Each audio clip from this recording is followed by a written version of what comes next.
capítulo 28 de Mateus, versos 16 e 17.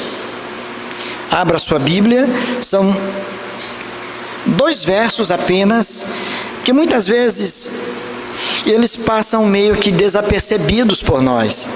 A gente faz a leitura deles e já pensando no que vem depois, que é um texto mais conhecido e que pretendemos compartilhar sobre ele hoje à noite, e a gente ignora esses 2 versos, 16 e 17, não é? E a mensagem que eles trazem para nós aí. Então, nós vamos ler juntos. Eu quero convidar os irmãos para, mesmo assentados, que nós possamos ler juntos. Inclusive o texto está ali nas telas, os irmãos que estão sem Bíblias podem acompanhar. Então vamos lá. Seguiram os 11 discípulos para a Galileia, para o monte que Jesus lhes designara.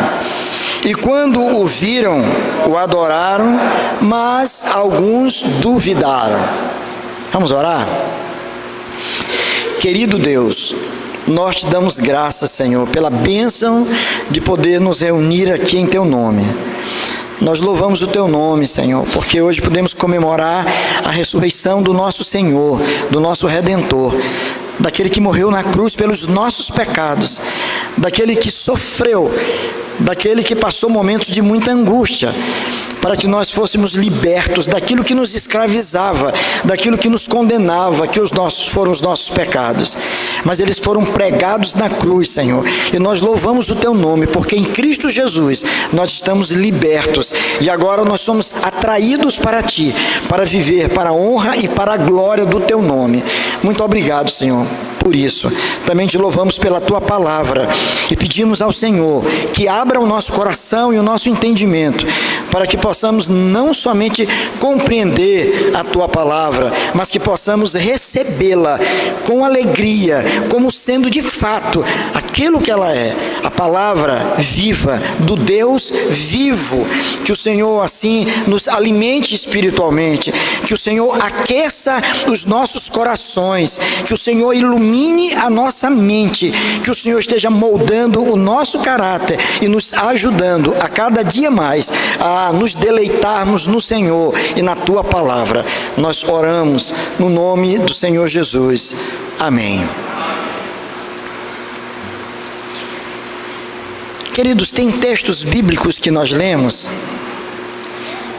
que eles começam com um episódio, com uma cena ou com a narrativa de um determinado problema, de uma determinada situação que trouxe angústia e desespero, mas que ao final da leitura você se depara com uma conclusão feliz e abençoada, de um leproso que foi curado, de um cego de nascença que passou a ver, de um paralítico que não podia caminhar, mas que de repente sai do seu leito que o aprisionava e agora caminha livremente e entra no templo para adorar o Senhor.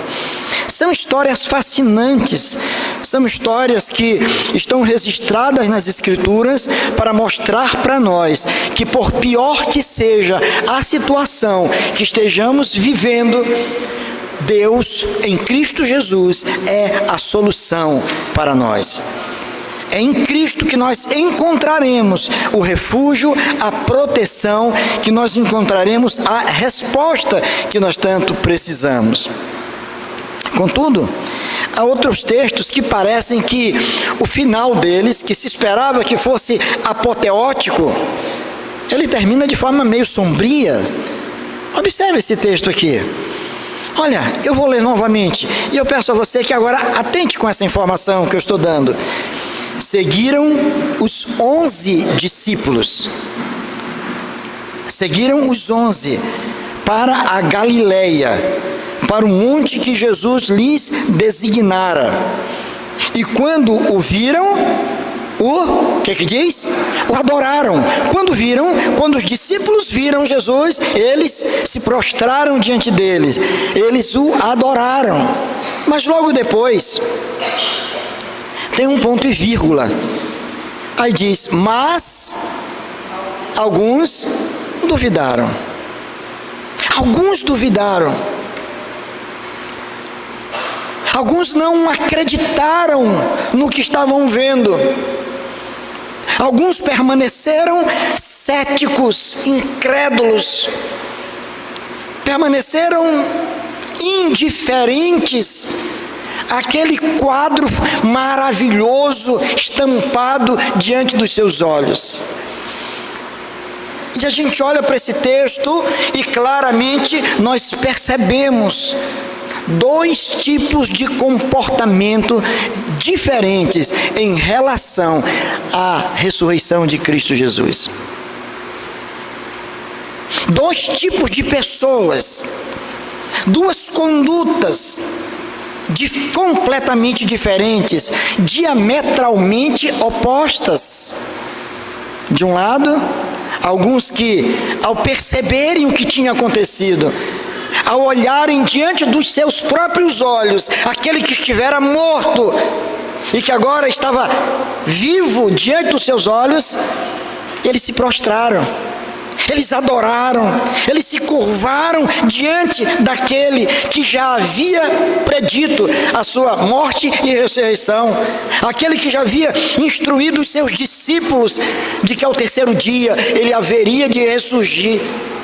E aqueles, portanto, que sabiam dessa verdade, ao verem Jesus vivo diante de si, eles se prostram diante do Senhor, eles se curvam diante do Senhor. Aquela cena vai causar um impacto tão grande na vida daqueles homens, que não teve uma outra atitude a não ser se curvar em total reverência ao Senhor Jesus. Contudo, o texto vai nos mostrar um outro grupo de pessoas. E eu falo, veja bem, um outro grupo de pessoas. Porque nós somos levados a crer, por fazer uma leitura, quem sabe mais rápida, de que ali estavam 11 discípulos. E de que, quem sabe, alguns dos 11 não acreditaram. Alguns dos 11 que estavam ali duvidaram. Corremos o risco de pensar que os que duvidavam, os que ficaram indiferentes ou que não creram, fazia parte do colégio apostólico. É possível que seja, mas as evidências bíblicas apontam em outra direção. Vai fazer uma alusão àquilo que o apóstolo Paulo registra ao escrever a sua primeira carta aos Coríntios, quando ele registra que mais de 500 pessoas reunidas testemunharam a ressurreição de Jesus, viram o Jesus ressurreto.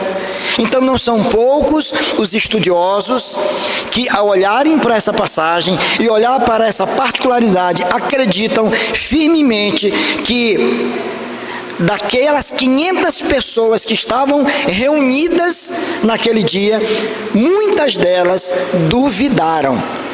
Muitas delas não acreditaram, muitas delas não foram impactadas, a exemplo de tantas outras que foram. Um outro detalhe, se você observar, o texto começa dizendo: seguiram os 11 discípulos. Você poderia perguntar, 11?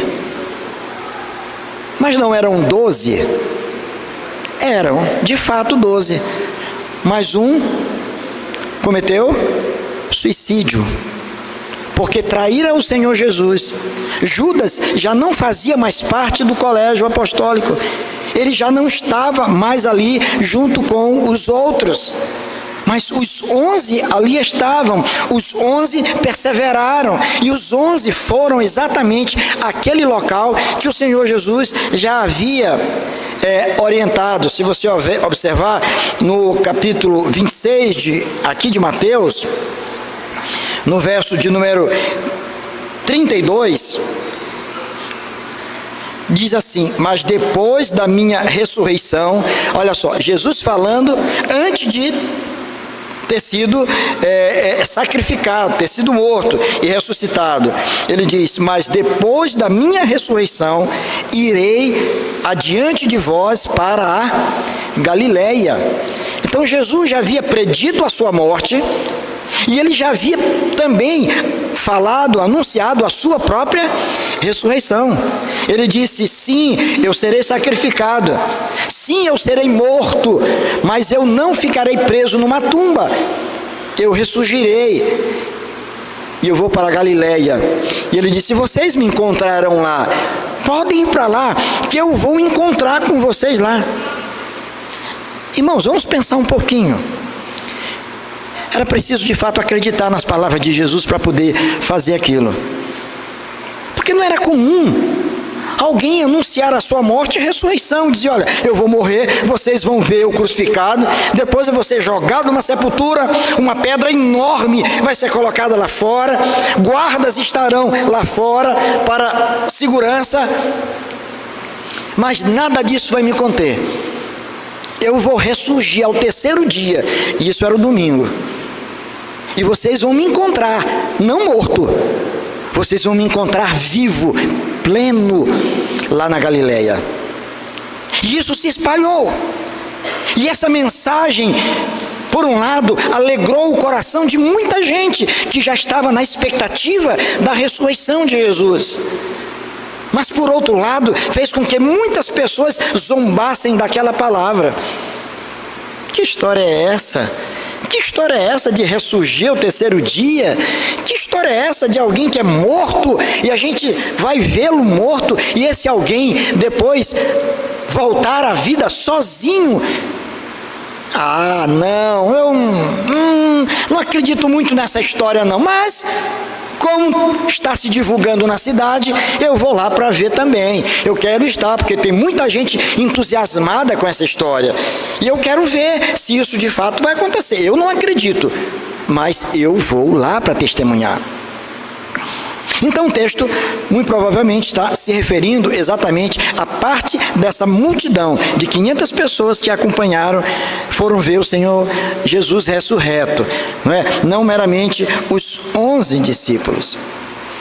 A grande questão que eu trago para a nossa reflexão nesta manhã é que nós vivemos num contexto cultural e religioso, onde a Páscoa é uma das grandes festas cristãs, considerada festa cristã, embora a Páscoa é de origem judaica, e ela se refere à libertação do povo de Israel do Egito, propriamente. E os judeus, então, celebravam a Páscoa todos os anos, se lembrando do período em que eles estiveram presos, escravizados, 430 anos no Egito, mas foram libertos de forma extraordinariamente bela. Mas ela traz para nós um sentido também, para nós cristãos. E sempre que nós celebramos a ceia do Senhor, nós estamos celebrando a Páscoa do Senhor. Nós estamos lembrando a sua morte. Estamos rememorando, como o texto diz, rememorando, lembrando, olhando para trás e lembrando aquilo que Jesus Cristo fez por nós, olhando para frente e anunciando a sua morte até que ele venha. Essa é a nossa Páscoa.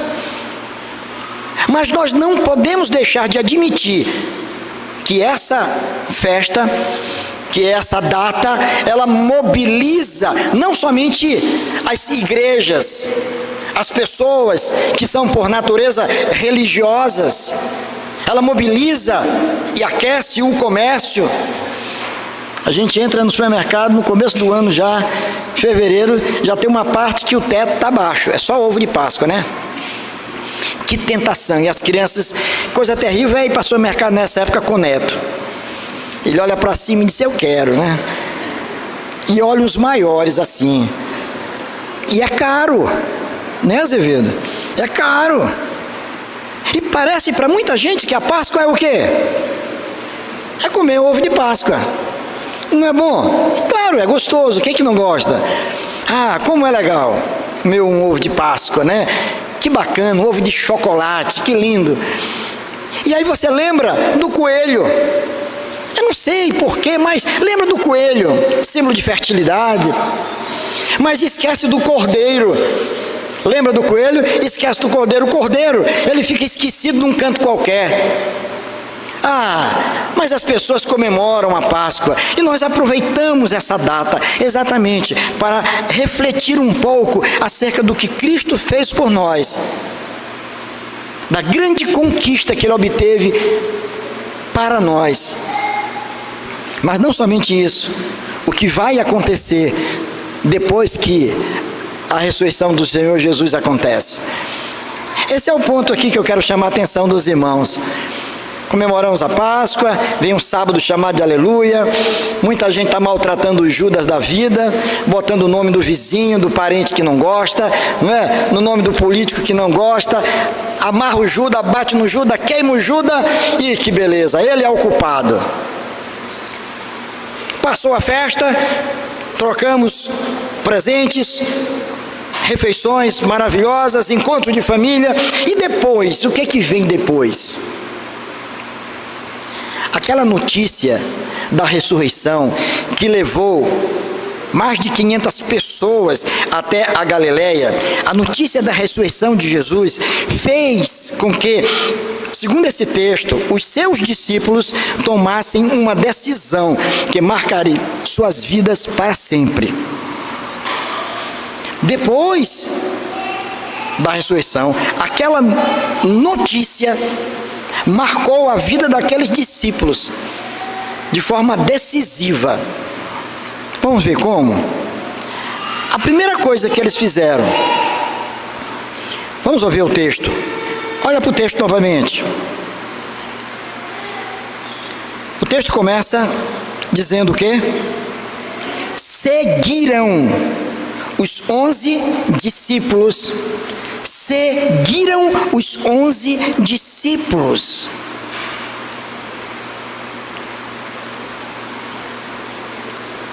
O que isso nos sugere, irmãos? O que isso nos ensina?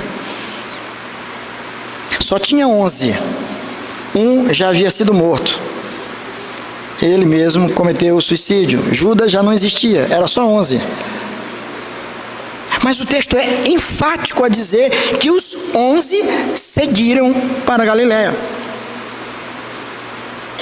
Que atitude que eu percebo aqui é que aqueles irmãos caminharam juntos na mesma direção. Eles caminharam juntos, os 11, na mesma direção. Eles não foram cada um para um lado, ou quem sabe se subdividiram em 2, 3, 4 grupos, 2 para cá, 2 para ali. Eu me identifico mais com esse, então com esse eu vou para lá. Não, aquele ali eu não gosto muito, deixa ele para lá, eu vou no outro sentido. Eles estavam juntos. Apesar das diferenças que haviam entre eles, de temperamentos diferentes, de pontos de vistas diferentes acerca de muita coisa, mas eles caminharam juntos, eles foram juntos. E eu fico pensando, irmãos, seria possível nós comemorarmos a ressurreição de Jesus vivendo desunidos, brigados, caminhando em direções opostas, fazendo questão de trabalhar com nós e eles, ou com nós e ele, ou com nós e ela? Um dos grandes desafios para a igreja do Senhor Jesus, para todos nós que fazemos parte desta família que foi alcançada pela graça, é aprender a caminhar juntos numa mesma direção. Caminhar juntos numa mesma direção. Nem sempre isso acontece. E muitas vezes por motivos banais. Muitas vezes por questões fúteis. Nós insistimos no isolamento. Tente lembrar de alguém que você conhece que hoje vive no isolamento. Semana passada eu encontrei um amigo meu, pastor, lá de Belém do Pará. Há muitos anos que não o via. Ele e a esposa, e ele veio participar da reunião da executiva do Supremo, que aconteceu aqui no Hotel Blue Tree. Foi uma festa o reencontro. Nos encontramos, conversamos bastante. E como sempre acontece com colegas que se encontram, é a pergunta: cadê fulano? Como é que está ciclano? Ele perguntou por alguns da nossa época que estão aqui. Ele perguntou para um determinado amigo nosso, pastor, disse: cadê fulano? Eu disse: rapaz, ele está aqui, está bem, a igreja lá está crescendo, ele continua estudioso, sempre foi, te lembra? Desde o seminário, uma pessoa muito dedicada aos estudos, ele está bem, graças a Deus, é um pastor muito querido. Ai, beleza. Aí eu perguntei para ele por um outro que está naquela região lá e que foi contemporâneo também ali na época de seminário. E eu dizia para ele: rapaz, eu não tenho notícia, eu não vejo em lugar nenhum, nas redes sociais, em nada, de fulano de tal. Eu dei o nome. Aí ele disse: esse aí não deu certo não. Além de ter criado muitos problemas para nós, em as igrejas onde ele passou como pastor, hoje ele vive num total isolamento. Até ouvi dizer que ele está num quadro depressivo muito grande. Resolveu, por conta própria, se isolar. Não quer sair, nem quer ver, nem caminhar com mais ninguém. Era aquele tipo de gente que é o seguinte: ou pensa exatamente como eu penso, ou então não é dos nossos. Não posso caminhar.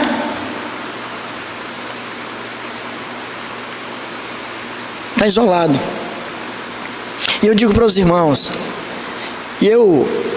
essa notícia me trouxe muita tristeza, porque foi alguém que eu convivi muito perto, muito próximo com a família, muito próximo. Isso nos entristece, nos abate, e nem sequer questionam a sua salvação. Mas alguém que, parece-me que a notícia da ressurreição não o fez entender que nós precisamos, como igreja, caminhar juntos numa mesma direção. Qual o nosso propósito? Qual a nossa missão?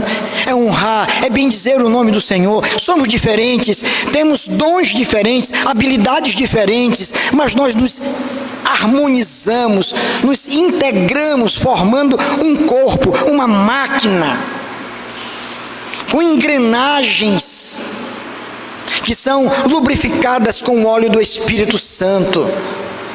E quando nós perdemos isso de vista, nós caminhamos, mas em direções completamente distintas. A Bíblia diz, em Atos 2, uma informação preciosa sobre isso. Em Atos 2, no verso 44, há uma informação muito preciosa. E o texto diz assim: todos os que creram estavam juntos. É isso que diz o texto. Você pode confirmar na sua Bíblia. Todos os que creram. Aqueles que creram no Senhor, aqueles que foram alcançados pela graça do Senhor, todos eles estavam juntos. Eles perseveravam juntos na doutrina dos apóstolos, na oração, na comunhão, no partir do pão. Eles eram sensíveis às necessidades uns dos outros. Eles estavam ali vivendo grandes alegrias, mas enfrentando grandes dificuldades também. Era o corpo de Cristo ali. Era o Jesus Cristo ressurreto, agora presente no meio daquela comunidade pujante que crescia e se expandia para outros lugares. Estavam juntos.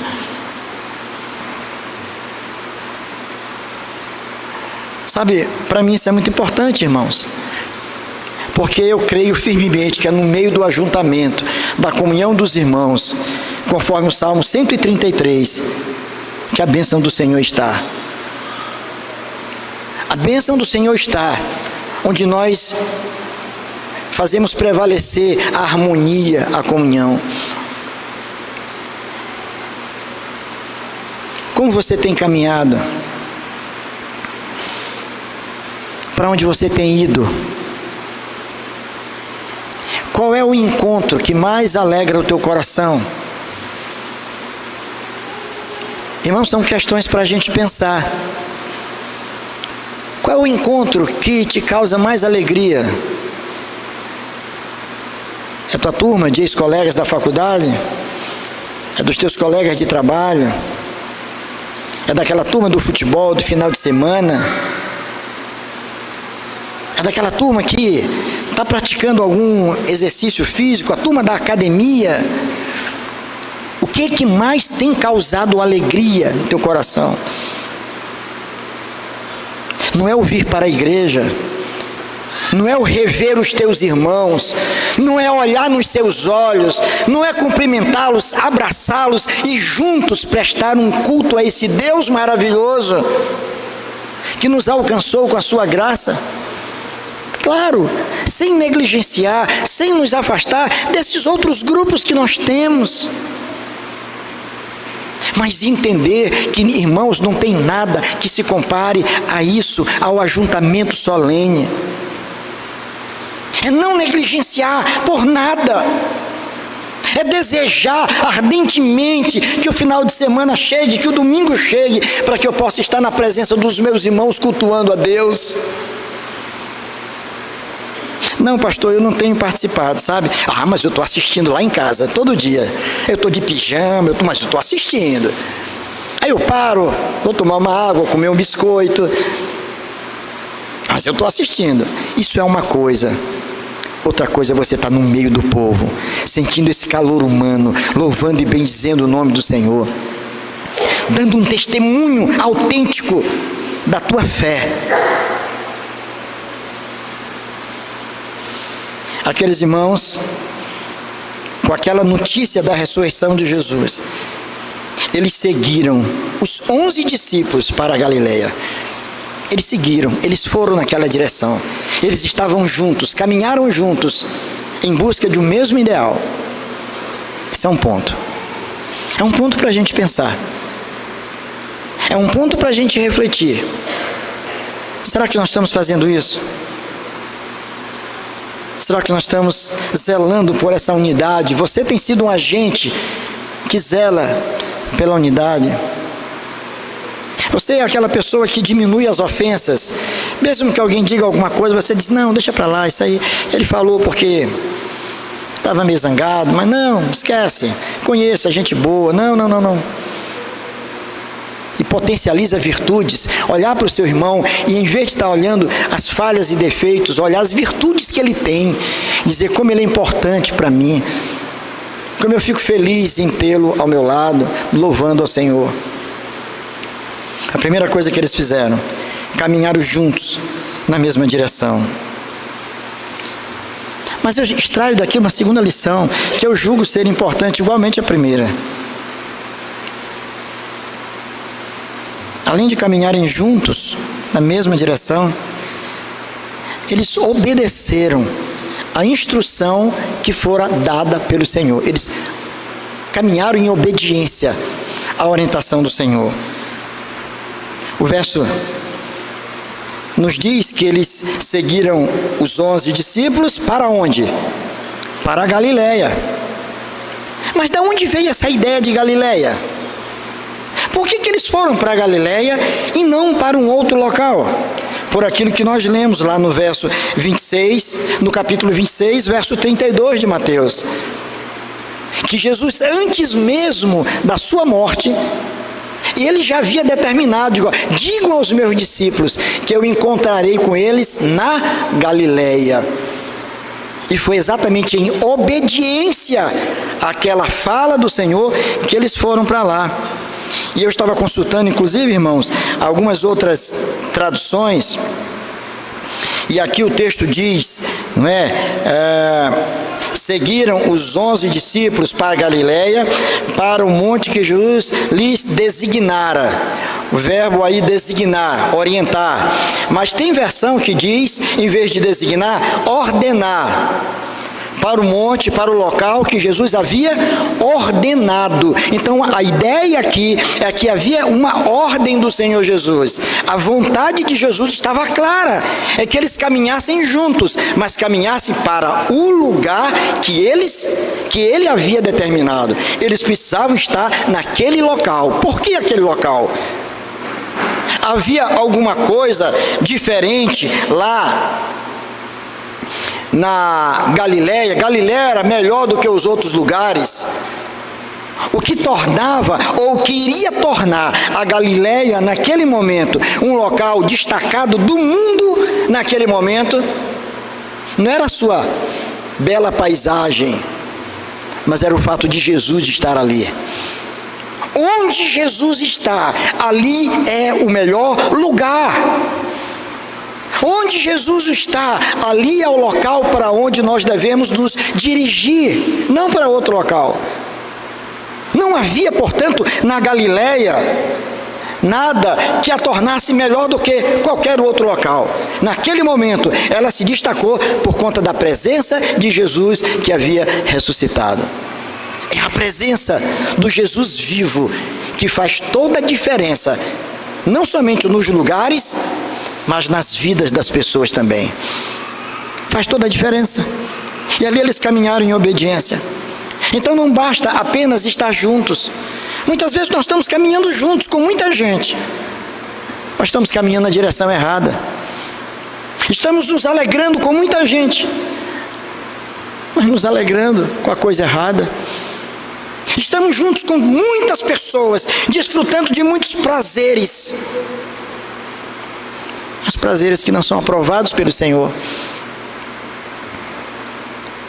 Nós somos chamados não só a caminhar juntos, mas caminhar juntos para estar no lugar onde Jesus de fato determinou, ordenou. Você sabia que o culto que nós prestamos a Deus, ou no culto que prestamos a Deus, nós somos convocados a uma santa convocação do Senhor. Ele nos chama, pela ação do seu Espírito que habita em nós, ele nos convoca para o culto. E você tem até a liberdade de dizer: o Senhor já me disse para onde eu devo ir hoje. Eu não estou afim, hoje eu não vou. Hoje eu vou ficar em casa. Hoje eu quero curtir um filme. Hoje eu quero encontrar com os meus amigos. Hoje eu quero fazer qualquer outra coisa. Afinal de contas, não fiz o supermercado da semana. Eu acho que hoje é um bom dia para fazê-lo. Deixa o culto para outro dia. Todo domingo tem culto, só um que eu não vou. E o diabo diz assim, ele entendeu a mensagem, é isso.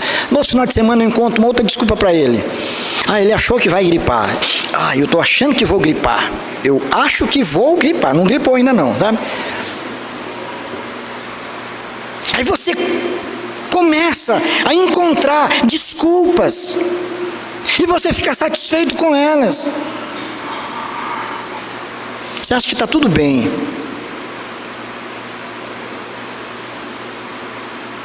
Semelhante àquele irmão que nós conversávamos ainda há pouco, querido Emílio. Irmão, não lembra, né? Não, eu estive lá outro dia, 2024. Nós já estamos quase no meio do ano. Não, você nunca mais foi lá, meu irmão. E aí? Não, rapaz, outro dia eu fui lá. Outro dia quando? No aniversário da igreja, em outubro.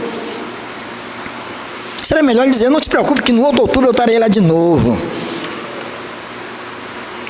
Sabe, irmãos, essa notícia da ressurreição, não somente ela nos faz caminhar juntos, mas ela vai fazer que caminhemos juntos em obediência à instrução ou à ordem que foi dada pelo Senhor.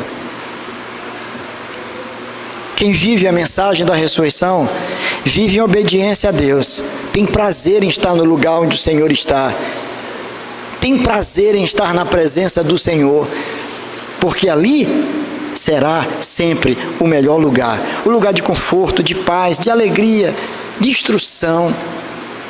Então vejam, o texto diz que eles seguiram os 11 discípulos para a Galileia, para o monte que Jesus lhe designara ou ordenara. Então eles estavam em obediência à palavra do Senhor. E agora o verso 17 vai dizer o que para nós? E quando eles chegaram lá, diz o texto, quando o viram, fizeram o quê? O adoraram.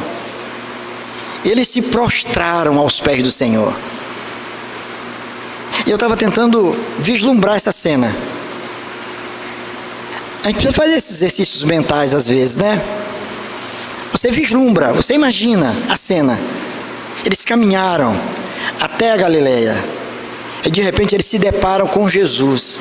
Aquele mesmo Jesus que estivera na cruz pregado, que foi sepultado, agora ali, limpinho, vivo. Eu imagino, sorridente, com os braços abertos para acolher os seus amados. Eu fico imaginando a cena, o brilho no olhar daqueles homens, o brilho, a alegria, a surpresa agradável. É o meu Redentor, Ele vive, Ele está aqui, é verdade, Ele estava certo. Que maravilhoso Ele é, que belo é o meu Redentor. E o coração daqueles homens se encheu de uma alegria tão grande que eles se prostraram, eles adoraram ao Senhor. E a ideia de adorar é uma ideia de se curvar, de reverenciar, de reconhecer a autoridade daquele que estava diante dele. Não foi outra não. É a presença gloriosa de Jesus que causa esse impacto, essa grande alegria. E eu fico pensando, meus irmãos, será que nós podemos ficar indiferentes à presença do Senhor quando cultuamos a Deus? Será que podemos ficar indiferentes?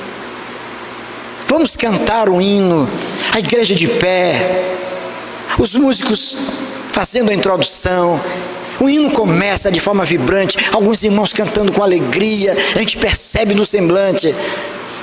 Mas muitas vezes nós somos tomados por uma indiferença que beira a irreverência. Irreverência. É o Senhor que está aqui. Aí você está indiferente. Você vê aquele fenômeno que acontece em casamento? Todo mundo sentadinho, o noivo entra, parece que ninguém ligou. Os testemunhas entram, você está conversando, está todo mundo bonito, mas quando a noiva entra, que ela aparece na porta, pronto, todo mundo fica de pé. Chegou a noiva, todo mundo olha.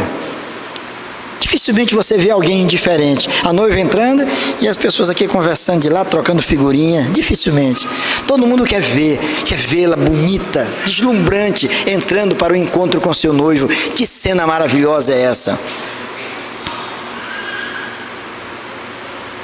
É no último casamento que eu fiz aqui, foi, Rose? Aí alguém disse pro noivo, fica de costa, que para ficar mais emocionante.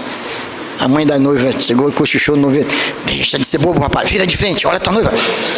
Aí ele virou, ficou de frente esperando ela chegar. Que negócio de ficar de costa? Fica de frente, a coisa linda é olhar aquele primeiro momento quando ela apareceu na porta. Ah, que alegria.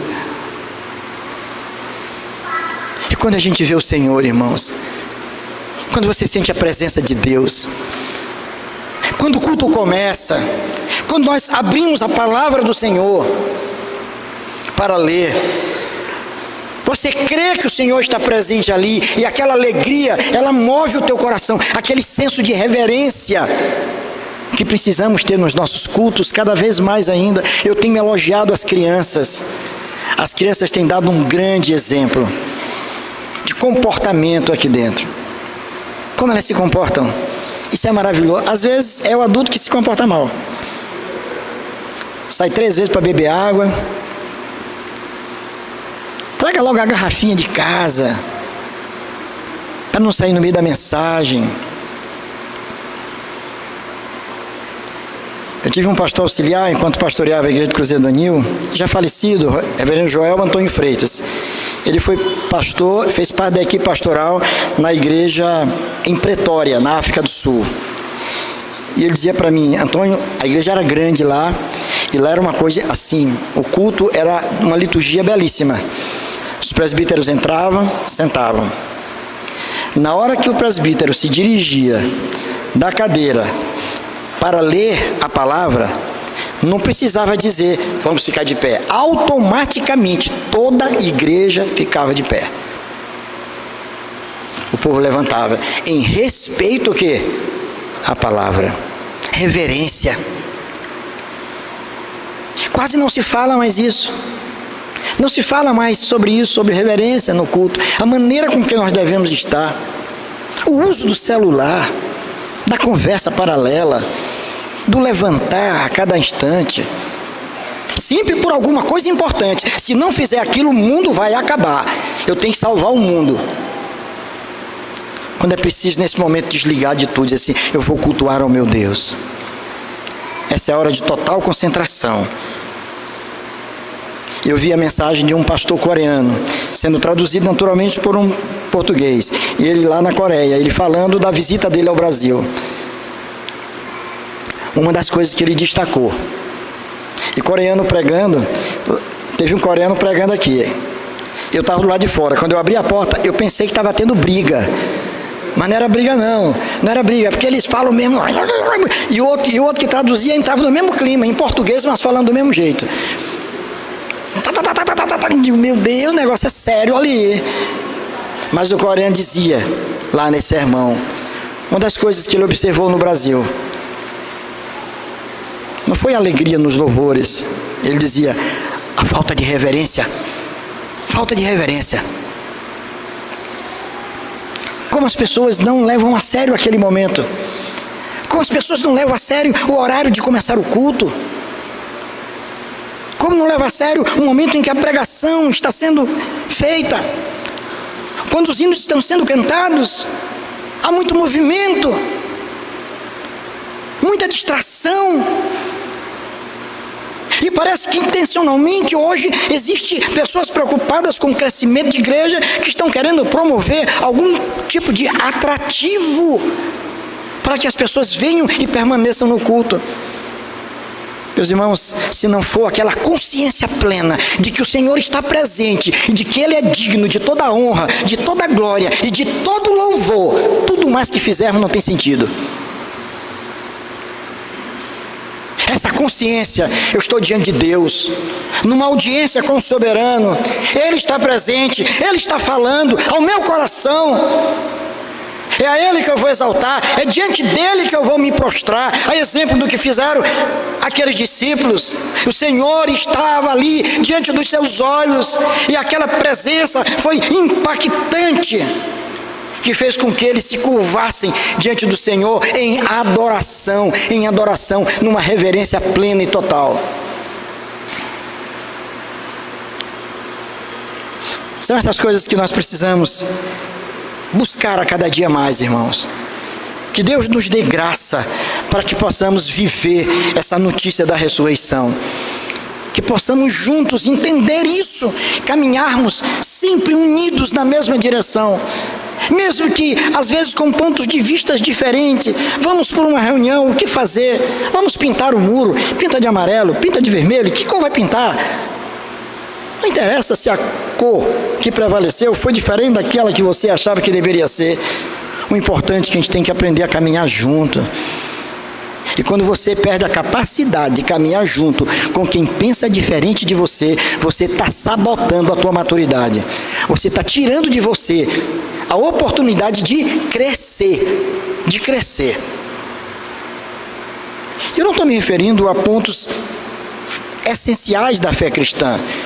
Não estou me referindo, por exemplo, de pessoas que não acreditam mais que o Espírito de Deus habita os nossos corações, que não acreditam que Jesus tem duas naturezas, que Ele é 100% homem, 100% Deus. Não estou falando de doutrinas essenciais. Quanto a estas, nós temos que ser unânimes. Mas tem outras coisas, irmãos, que a gente pode, ter um pouco de paciência, de tolerância. Mas é caminhar juntos. Vamos aprender a caminhar juntos. Vamos caminhar em obediência à voz do Senhor. Está onde o Senhor estiver, porque ali onde o Senhor está, será sempre o melhor lugar para nós estarmos. E quando ali estivermos e percebendo a presença gloriosa do Senhor, que possamos verdadeiramente agir com a maior reverência possível, com o maior respeito possível. Que nós possamos crescer nesses itens, irmãos, todos nós. Que os nossos cultos sejam cada vez mais bonitos, mais significativos, mais singelos, mais tocantes e cada vez mais reverentes, que possamos ter aquela consciência, estamos diante do Senhor que venceu. Diante dele nós nos curvamos, nós nos prostramos, porque ele é o nosso Rei, ele é o nosso Senhor, e com ele nós estaremos eternamente. Que o Senhor nos ajude, que o Senhor nos abençoe e nos faça crescer a cada dia mais, a fim de que possamos desfrutar de tudo aquilo que ele tem reservado para todos aqueles que o amam. Amém?